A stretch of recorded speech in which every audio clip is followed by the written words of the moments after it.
Welcome to another episode of Green Giants, Titans of Renewable Energy. Today we have an incredible guest joining us, Kristina Sweet, Sustainability and Investment Director at Korkia. With over 2 decades of experience spanning multiple industries and continents, Kristina has a deep-rooted passion for energy, one that runs through 3 generations of her family in Alberta, Canada's energy powerhouse. Korkia is a global investment firm dedicated to accelerating the green energy transition by developing and financing large-scale renewable energy projects. With a hands-on investment approach and a mission to bring clean megawatts to market, Korkia is playing a pivotal role in reshaping Alberta's energy landscape and beyond. Kristina's career has taken her from traditional energy roots to spearheading renewable energy investment strategies at Korkia. Today we'll dive into her journey, the challenges and opportunities in Alberta's evolving energy market, and what it really takes to secure private capital for renewable energy projects. Let's get started. Kristina, welcome to the show. Great to be with you. Yeah, it's a pleasure to have you on. So we'll start out. Can you just share a bit about your journey and really how you went from growing up on a farm in Alberta with deep oil and gas roots to leading renewable energy investments at Korkia? Well, it is a fairly long story, but the cliff notes maybe for today's call. So I went to university in Calgary, and I started my career in Calgary, actually for Arthur Andersen, working as an outsourced auditor for Petro-Canada. And that's how I got my start in oil and gas. I did some work there, both on the upstream and downstream, and then had a bit of a journey through sort of the technical leap. I started working on SAP, and from there, kind of my journey moved into Europe. And I spent many years working in Europe, working on sort of technical risk management, project management related activities in different industries. And that's how I landed in Finland and how my journey back to Alberta started, where I work for Korkia, which is a renewable energy investor. And about the time they were making an investment into Alberta is about the time my path started. Actually, my very first day at Korkia was on a flight from Helsinki to Calgary to start my job. So I have this really blessed position that I get to go home for work as living abroad. And I absolutely take that for the privilege that it is. And I love being back in Alberta and sort of tapping into the roots of being on the land, but also in energy. Yeah. I guess back to like sort of growing up on the land, how have those early experiences shaped the way you approach energy investment today? I guess, do you see echoes from your past and in the work you're doing now? I mean, I do. I think for most Albertans, it's sort of energy is a part of our history and our culture, right? Like we see the oil and gas wells everywhere. We're used to the company names and sort of landowners knowing and being very savvy with the business. So I grew up kind of in that environment, although sort of from a rural perspective, right? So we were, for a good part of my childhood, growing up on a cattle farm. And I think that we were exposed both in terms of how the land was sort of traditionally used and how we benefited from it and provided sort of sustainment for society, et cetera, but also how it could be tapped into sort of for another revenue stream. And if you were sort of lucky enough to have natural resource on your land or underneath your land, you were kind of winning in the game, if you will, right? So yeah. I think from an early age, you were sort of just used to that kind of equation where land and energy sort of interplayed with each other, right? Sure. Yeah, I love that. And really, you spent years navigating the complexities of renewable energy investment. What's one lesson about risk and reward in this industry that has shaped the way maybe you approach deals today? That's a good question. I think, and maybe it's not specific just to sort of the energy industry, but I think it's really important that you're super authentic and that you have sort of, I don't want to say cultural feel, but that you have an empathy and an awareness of who you're dealing with and sort of their underlying motives and positions, right? So I think it's really important that if, for example, in our particular case, when we're out dealing with the landowners or trying to sort of secure our position in rural parts of Alberta, that we have kind of an empathy and a starting point that's more aligned with where their position is or maybe, right? Not to take for granted motivations or anything, but yeah. I think you don't want to bring sort of a big money, big city view to someone kind of looking at the land through probably a different perspective than you would be, right? So I think absolute being authentic is key to any sort of negotiation. And I think especially in Alberta, where first, most landowners are super savvy and they understand, right, what's happening. And second is that, historically land, farming, and energy actually is a deep part of our culture. Yeah. And so I think bringing that to the forefront and making sure that, you understand that going in is really important.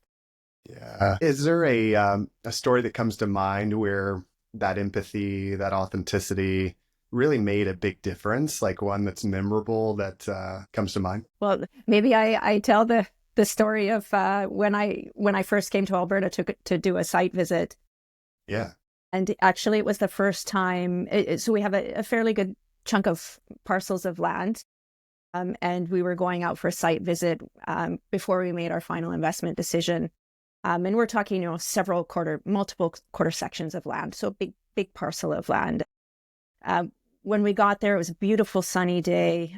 And as far as the eye could see was the land that we were considering, right? Yeah. Which is a lot. And I had a very visceral response to feeling actually what it would potentially look like with solar panels crossing my view rather than, there wasn't much to see. It was, low grade or early on crop days or whatever, but trying to position that in my mind. And I had kind of a strong response because, as a child from the farm, I was thinking, that's way different. And one of my colleagues, actually the developer, saw sort of, it wasn't distress, but it was like the emotional reaction I was having. And he just leaned over and he touched my shoulder and he said, "It's okay. We're farming the sun." Yeah. And it had this, it's maybe silly in a way. It's kind of superficial if you look at it at face value, but it really kind of calmed me. And I thought in that instant, like, he's right. There are different ways to use the land, and one isn't necessarily better or worse than the other. It's just how you choose to use the land. And it really reshaped how I look at what we do, and also potentially how people view what we do, and kind of another layer of empathy and awareness, right, going through. And, I take that with me all the time because I can appreciate, for a lot of folks, especially folks who aren't new to who are new to renewables, they may have that same kind of initial reaction, right? So for me, it was a really powerful moment. And I hope that I can sort of pay that forward in the conversations that I have with people. Yeah, I love it so much. It is such a powerful story. And I think such an authentic one of just that reaction, that visceral reaction that's kind of like, oh, wait. But then just the tap on the shoulder, like, it's okay. We're farming the sun. So I love that analogy so much. I hope people kind of take that to heart when they hear this and start spreading that around. It's like, we're farming the sun. It's a good thing. Back to Korkia, as it's grown into one of the largest renewable developers in Alberta in just a few years. What's really been the driving force behind that success? Well, I think I would maybe answer that two ways. So I think Korkia as a company has a really interesting business model. We've been existing for a long time, but we've only been working with renewables solely as a renewable energy investor for about the last 4 years. And in that time, we've gone from our first investment to 14 investments in over 20 gigawatts. Yeah. So it's a massive sort of global portfolio we've amassed in a very short period of time. And I think that the reason we've been able to do that is that, we're lean, we have structures and governance, but we're not deeply sort of bureaucratic. But we're also a hands-on investor. So we try and layer our capabilities on top of our local partners. And maybe just to pause there and share that, how we do our business is that we partner with local developers. And in this case, we're working with Universal Craft Canada Renewables in Alberta. And they provide sort of the development capability. We provide the financing capability, commercial marketing, stakeholder management, those kind of capabilities. And we've been quite successful in kind of merging the core skill sets of companies and sort of accelerating our position. Why Alberta and how we've been able to sort of amass that? One, I think we found a good partner to help us enter into the market. The other thing is that, it's no secret that Alberta is sort of a powerhouse. It's the only deregulated energy market in Canada. And even though at the moment we're struggling with some regulatory changes, et cetera, one thing that always comes through, whether it's up or down, energy always comes out on top, right? So I think we've been super bullish in the market, even throughout the reforms that have been happening. We see that there will be a path forward. And so we've kind of been pushing on that path, knowing that eventually, regulations, policy, political positions, et cetera, will balance and the market will come out. We know the market will come out. So, I think we're fairly confident it will, right? So that has allowed us to sort of be ultra ambitious. and hopefully help in bringing, electricity prices down for consumers and providing more electricity as Alberta grows. And you mentioned something there, the hands-on investment approach, which I want to get into. And I know you focus on the greenfield development as well, too. I guess, why is that important? And what does that look like in practice? I mean, when you say hands-on investment approach, like what does that mean? What does it look like in real life? So I can't speak for how other companies operate, but for us, what that means is that, once we're comfortable that we found the right jurisdiction and the right partner, then for us, it's a matter of having sort of a high trust, high effective relationship with that partner so that Sure. if they need capabilities, we're there to kind of lean into providing what they need to be as successful as possible. So, for most people who work in energy development, it's extremely fast, it's complex, it's stressful, it's very dynamic, it's volatile. And so having kind of the bandwidth and the resilience to sustain it in the best of worlds is difficult. But when you're partnered with someone who you have a really good trust or a really good relationship with, it allows you to kind of lean into some of those uncomfortable situations, or then to put your hand up and be like, hey, I need help, right? And so, there's a fine line between, being too involved and being too uninvolved. And a lot of that is just kind of learning and working as you go, right? Sure. But for us, it doesn't, we haven't realized the full value unless we have a relationship that's not just about governance and, making sure that milestones are hit,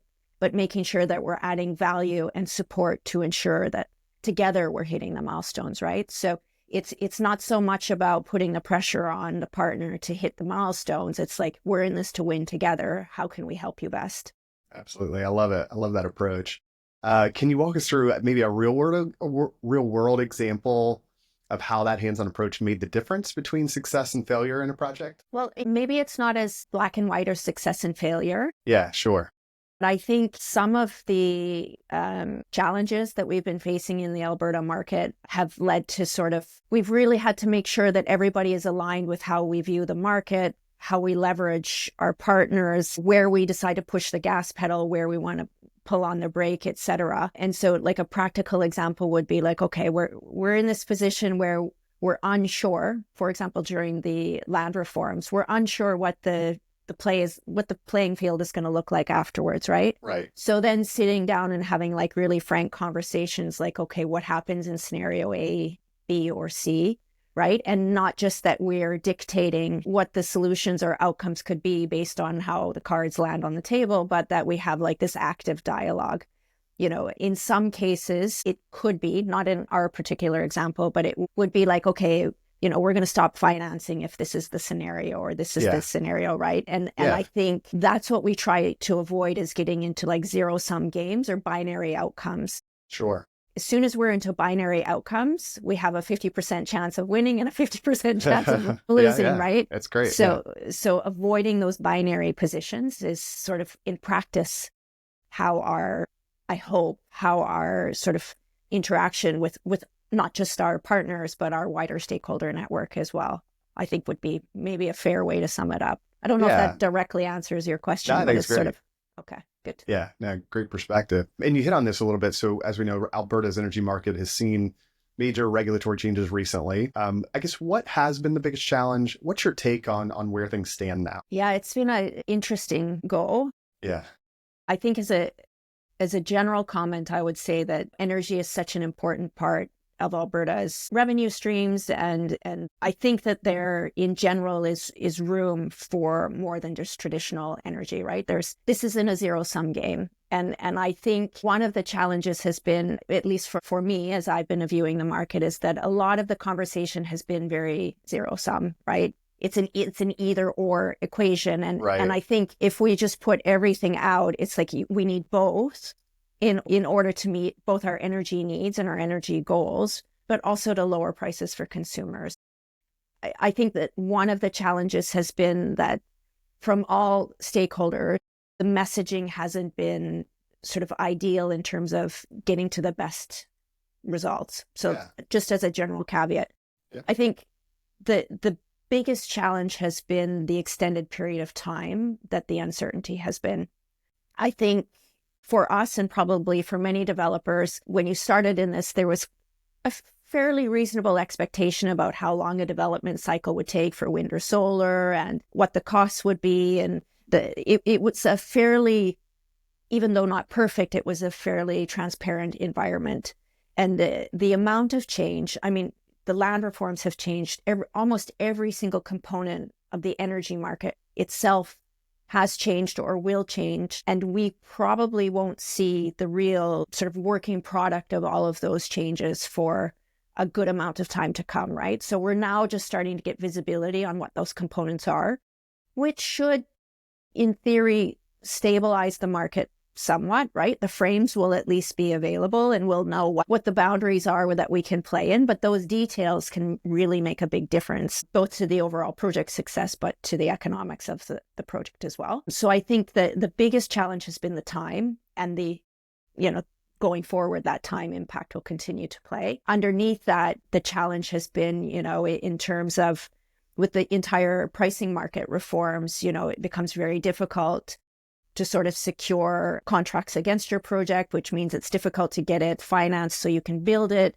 The longer it takes to build it, the longer it takes for us to get reduced prices to consumers, and it has these kind of knock-on effects. But I think and I hope that we're kind of at least getting to kind of a critical mass in terms of like the amount of information we have and how we can start successfully moving the projects forwards to reach those next hurdles, right? Yeah, absolutely. I'll ask this question. So if you could sit down with policymakers today, what's the one change you'd push for that would unlock the most potential for renewable investment? Yeah, that's a really good question. And actually, we were asking that same question recently with one of our advisors. And I think the biggest change would be that we need to unlock all of the mechanisms around the pricing, because that's the key to unlocking the PPA, or the power purchase agreement market, which is the final investment hurdle to get those projects constructed, right? So that component has been sort of on ice, which makes the market illiquid, and nothing's really moving around that. And I think, even though I hope I'm generally an optimistic person, I'm a little bit worried that kind of all of these impacts will significantly postpone the construction of new facilities, which will mean that at the end of the day, it will be sort of everyday Albertans that are potentially suffering at the consequence for the short term. Long term, will probably, medium to long term, I think that there'll be overall, positives for the energy market. But I think we're not out of the woods yet, but we're getting closer to being there. Yeah. And as you just mentioned, so, some of the biggest issue really is the uncertainty, the delays. I guess, how do you manage risk in an environment where uncertainty itself is the biggest obstacle? Yeah, that's kind of a bit of $1 million question, right? Because for us, we don't have any public funding. So we fund our projects with private capital. And so the uncertainty has a direct impact, not necessarily negatively, but it creates maybe time extension or uncomfortability in that. So I think it's really important that, or at least what I have tried to do, is to build out like a really deep network of people that you trust. Sure. And people that you admire and that you can have like really frank and transparent conversations with, right? Because especially for someone like me, or for my company, the company I work for, Korkia, we're not boots on the ground on a regular basis, right? We're looking in from abroad. I'm from there, so maybe I have a bit more insight, but it's that daily heartbeat which gives you the best indicator of where things are going. So I spend a very big amount of my time in meetings, in phone calls, reaching out to anybody kind of in the immediate ecosystem, but as broad, into traditional energy, into, other companies foreign companies doing investments into Alberta, just trying to pull all the information in to have as wide a lens as possible, right? I think that's the only, outside of sort of countermeasures to mitigate against the capital exposure that we may or may not face, that's the only thing we can do to kind of mitigate our risk, is to be as knowledgeable as possible. Yeah, no, I agree. I think you hit on it perfectly there. And I think that's really what it comes down to. And it's often that of like you see these articles or these research or this other stuff come out, and it's interesting when you talk to people in the industry and you're networked and across different sectors and things like that within that. Sometimes you get a little bit different story, and you're kind of going like, yeah, okay, I see where they came to that conclusion. But in reality, as I'm talking with these different leaders in these different parts of the world and companies, you're getting a little different picture. And also leveraging that relationship as you've hit on many times, which is really important. And I think in periods of uncertainty, like that really is worth its weight in gold. And 2 points, kind of like it's the $1 million question. And I think you got the right answer there. So going back to something else you hit on with PPAs or power purchase agreements, they have become increasingly difficult to secure.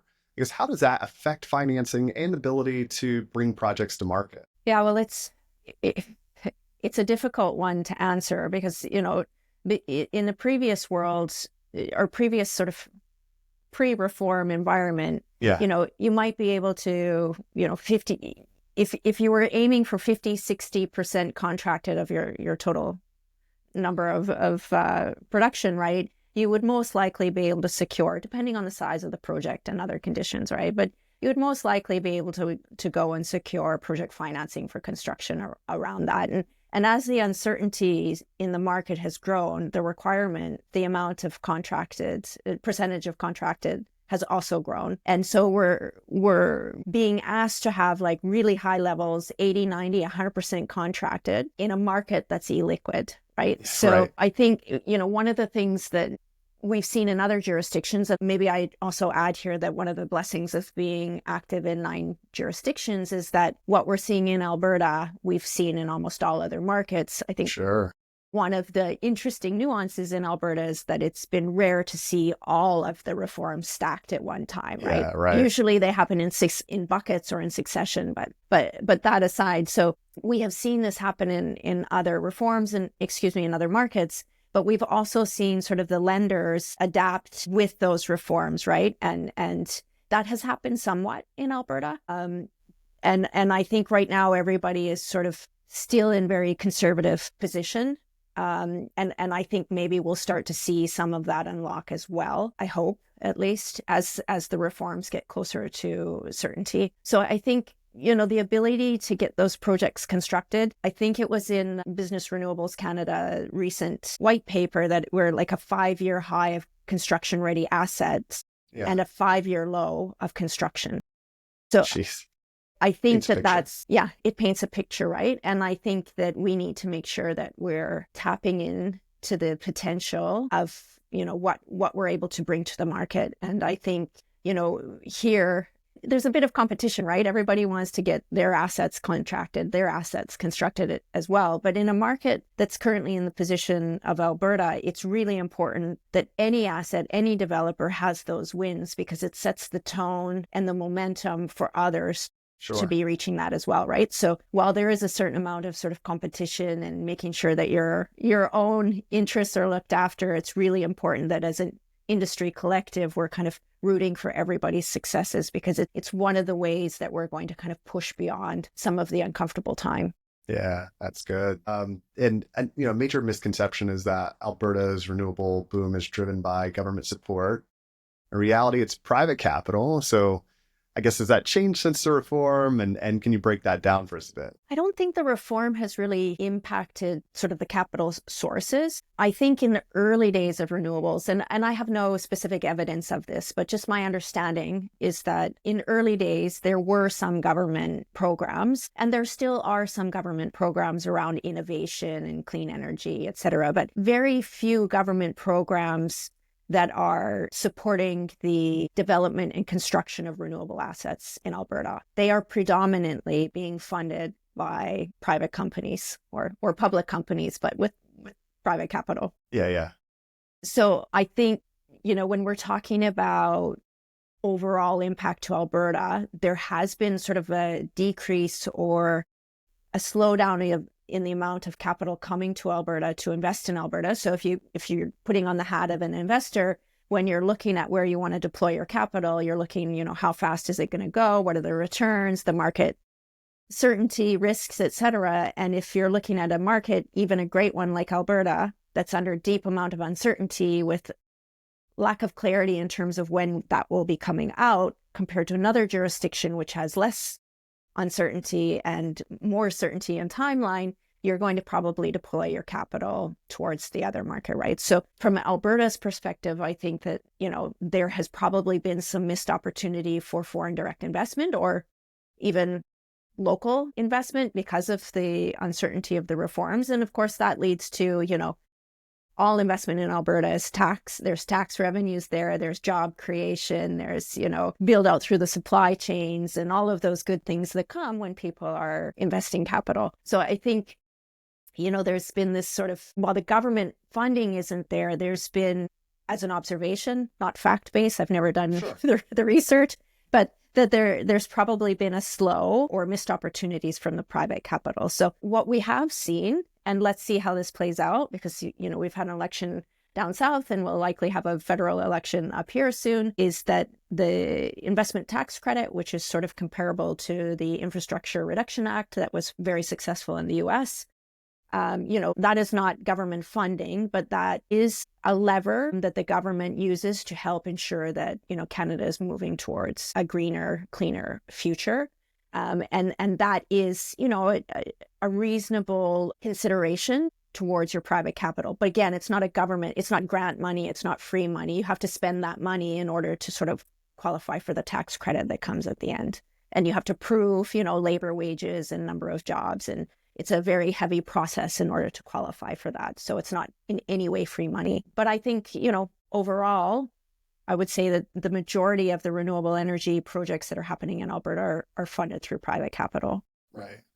Yeah. And thinking about that private capital and the investment side of that, what are the most important factors you consider before investing in a renewable energy project? That's also a very good question. For us, the first consideration is the market, right? So we do a deep dive on the market. We understand how business friendly it is, how complex it is, what's the maturity of the renewable energy itself, the sophistication of the energy industry, what's the development cycle, the kind of the normal market analysis. And then in parallel, finding the right partner. But when it's the consideration is really how do all of those elements combine in order for us to have a bit of visibility going forward, right? And then how does all of that package compare with another jurisdiction? So, we have the blessing, as I said, that we're in 9 different jurisdictions. We've got 14 development companies, and we've had long-term assets as well. So we've got a bit of experience in how this is like how our machine churns. And so we kind of layer all of those decision points together to get us to a final decision point. Yeah, absolutely. Is there a particular red flag maybe that has stopped you from moving forward with the project? I guess when even everything else looked promising. There's nothing specific in Alberta. So we had made our investments in Alberta, the majority, not all. So with our development partner, before the reform started, we've made investments after the reforms were announced, but from a project perspective, I mean, it's really important that we look in all of our jurisdictions as a responsible investor and responsible developer, right? We always look, we're a pure play renewable energy investor. So we only invest in renewable energy, which sort of already sets us as like having a quite high sustainability view or lens on those elements. But we also then sort of analyze the projects from a sustainability perspective as well. So one red flag would be if we're going into land that's like ultra high value from a agricultural production perspective, or if it has any sort of historical cultural significance, even if it would be for whatever reason available to develop on that land, it would probably trigger a sustainable red flag, right? Less project specific, but maybe more market specific. We also look at things in terms of like, human rights trafficking and, these normal sort of lenses with which you have an accountability to your investors. You have an accountability, in our case, also to our management and our staff, that we have certain responsibilities when it comes to sustainment. Yeah. So we have the kind of the commercial red flags that we look at. is there any reason why we wouldn't be able to return the dividends from a particular jurisdiction? That might be a red flag. Might be a red flag if we're moving into a country that's been gray listed for financial abuses or whatever. The project ones are a little bit more nuanced because it might be that, we're moving into an area where we know the municipality is really anti-renewable or the land is somehow sensitive for whatever reason. So we do that evaluation, absolutely. But in Alberta, we've been very blessed that all of our projects are on class 3 and class 4 lands. And we have it's been a strategy of ours to look at land that could maybe be better served in the short term using it for something else. And so we haven't had kind of that deep red flag. Nothing has flagged anyway. Red flagged us yet for our projects in Alberta. That makes sense. And good insights too, just on some of those potential red flags even outside of there. For developers who are listening, who are seeking investment, from your perspective, what do they often misunderstand about the funding process, and what should they be doing to make themselves more attractive to investors? Yeah, that's a good one. I think one of the things to be mindful of, and I'm saying this very carefully because we have a lot of governance and requirements in place because we're a financially regulated company.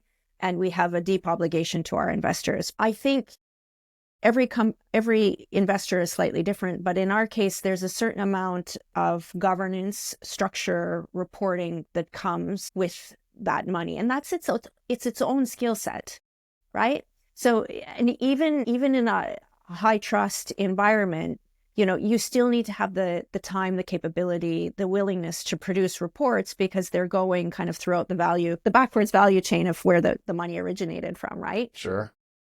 That's, one of the things I would suggest is that this isn't like, and I don't think anyone thinks it's writing a check and disappear and wait for you to hit a milestone. That's not the case. But,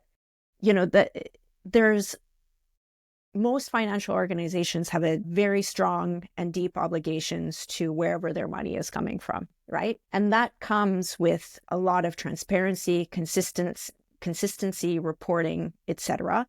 Doesn't have to be crazy, but it's there, right? And so I think it's important that relationships are built upfront knowing, okay, this is what we're going to require. This is what we need from you. This is what you need to provide us. This is your core skill set that, so it's a bit like mapping out your RASI or your RASCI or whatever acronym you want to use. Yeah. So the first would be that, like, depending on what you need and the deal structure offered, there will be requirements that you will need to sort of comply with and be transparent with. The second thing I would say is that, at least in our particular case, it's really important that the skills that bring the most value are delivered by the person that has the best capability to deliver them, right? Yeah, sure. So in our case, we rely heavily on our developer to know what development is. Yeah. Because we're not developers on boots on the ground. Sure. And hopefully they rely us in terms of like governance, reporting, commercial aspects, etc. So in terms of what developers should look for, one, I would say look for partners that you're willing, think about the worst case scenario in terms of like highest stress, and would you want to be with that particular person in that environment? Because you will get there. You will absolutely be in the mud, right? And so you want to be in an environment where, yes, the money is important, but you need to be an environment, I think both parties do, with which you can survive all types of development, right? So money is important, and I know it's not always easily available, right? But if you've got a good portfolio, you've got great skills, then I think, what I would recommend is that you also look for sort of a cultural fit with what your expectation is and what your skill sets are. Because it's a hard game, development. Yeah. It's not an easy business to be in. Yeah, and I thought that was really interesting, and it makes so much sense, but maybe it's overlooked a lot. We hit on this in a previous conversation, just the importance of that, like chemistry and fit from the investor and developer, all the people like involved in the entire thing. Like you need to have that relationship, that trust, the transparency, all those kind of things that we think of and we're like, oh yeah, that's obvious, but maybe it does get missed sometimes when money comes into play, where it becomes very like black and white and, about these like, spreadsheets and things like that. And it doesn't line up, but so much of it, you guys are also looking for the chemistry fit and who the person is. Do you trust them? Do you believe where they're headed? Do you believe where they're going? And all those components, which I think are really interesting and a great point to make. something we touched on throughout this conversation so far is just you've got this deep connection to land use and agriculture.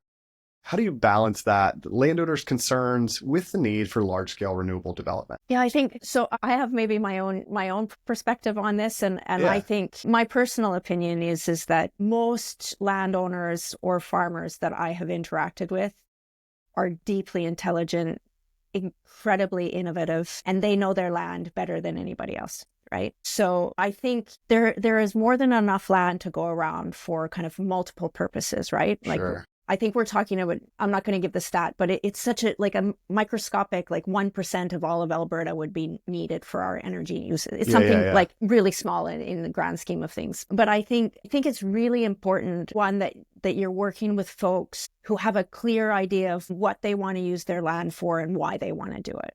I think you're asking for trouble if you're going in without everybody being absolutely clear-eyed in terms of what you're trying to achieve, right? So an example is that one of the landowners that we're working with has made a decision. They're like lifelong heart-filled farmers, and they want to provide that for the next generation of their family. Sure.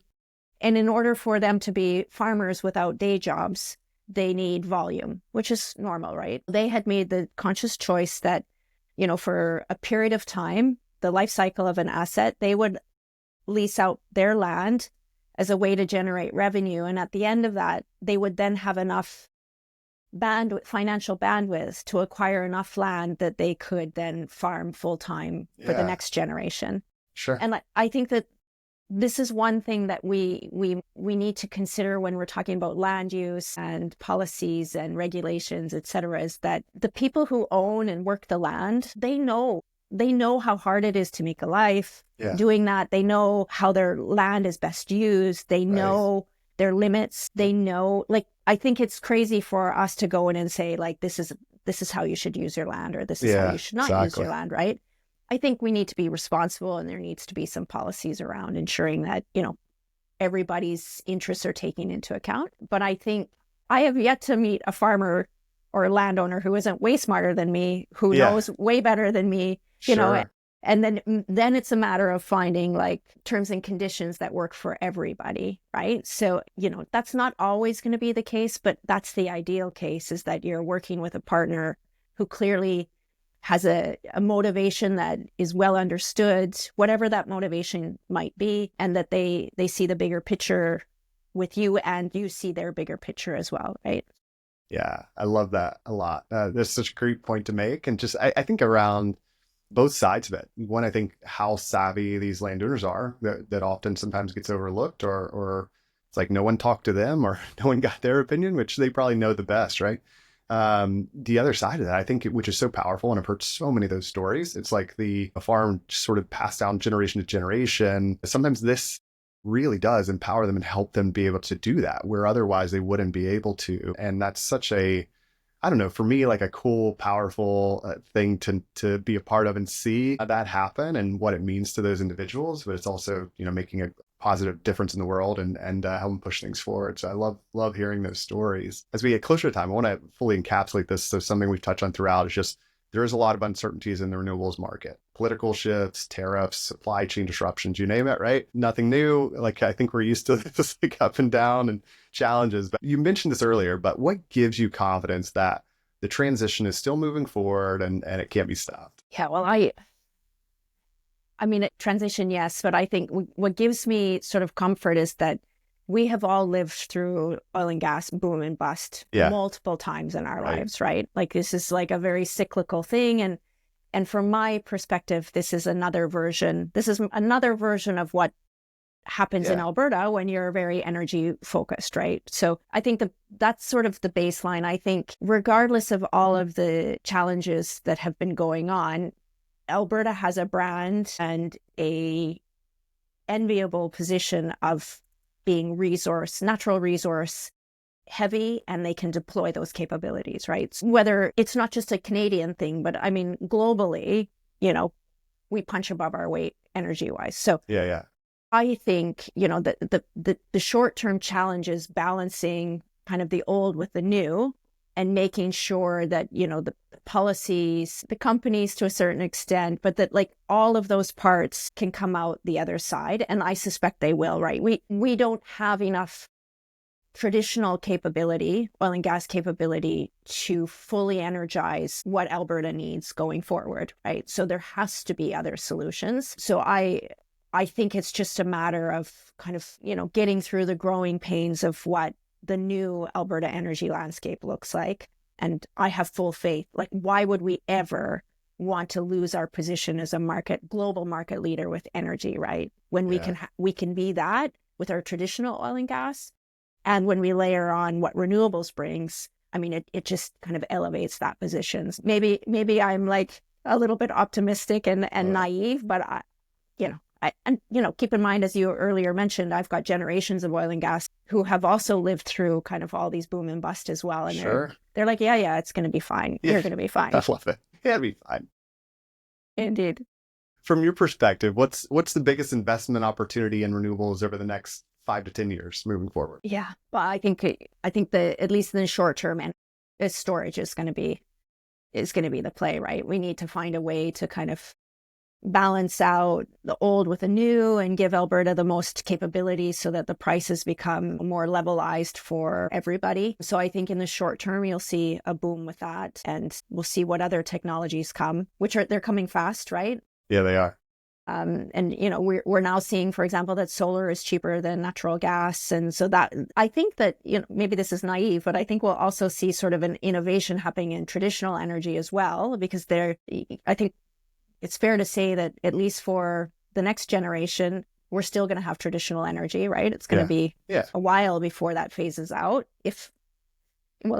Anyways, so I think that we have. At least energy storage, we'll probably see some innovations in wind and solar technologies. Of course, we've got hydrogen coming up, and Alberta is well placed for that as well. So I think if Alberta was really bullish and played their cards right, I mean, they could tap into kind of an enormous amount of energy potential, both for its own domestic use, but also for, export. So let's see. Yeah, I love it. The final closing question. So, Kristina, you've seen firsthand the challenges, risks, and opportunities in renewable energy investment. If you could leave one message for the next generation of energy leaders, whether they're investors, developers, policymakers, what would it be? That's a good and big question. What would it be? I think it's probably mostly that, this isn't a zero-sum game. I mean, I keep saying this over and over again, but there is room for everybody, right? And if you have the right idea, the right location, the right partner, the financing, which is already a lot of things, but if you've been able to package what it is that you're trying to do, I mean, we're doing good things here, right? Like, I know that not everybody views it in the same way, but it's clean energy, and we're helping to kind of move sort of the green transition forwards. I think if you're approaching things with like, how can we all win, right?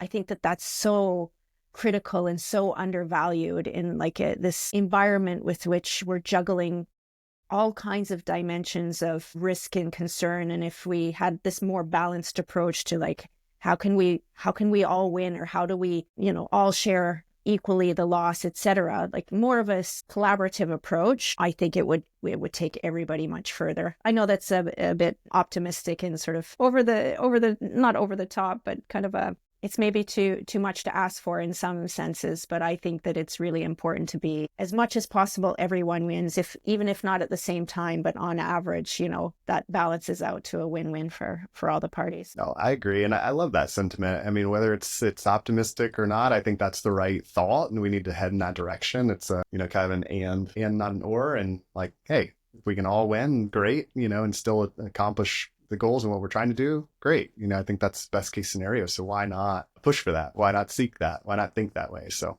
no, I think it's great. Good. So with that, we'll wrap up another insightful conversation on green giants, titans of renewable energy. Kristina, it really has been a pleasure hearing your journey from Alberta's energy legacy to leading Korkia's renewable investments, your insights into navigating regulatory uncertainty, unlocking private capital, balancing land use with innovation have been invaluable. To our listeners, as always, if you found today's discussion valuable, be sure to subscribe, share it with your network, and stay tuned for more conversations with the leaders shaping the future of clean energy. And with that, we'll see you soon.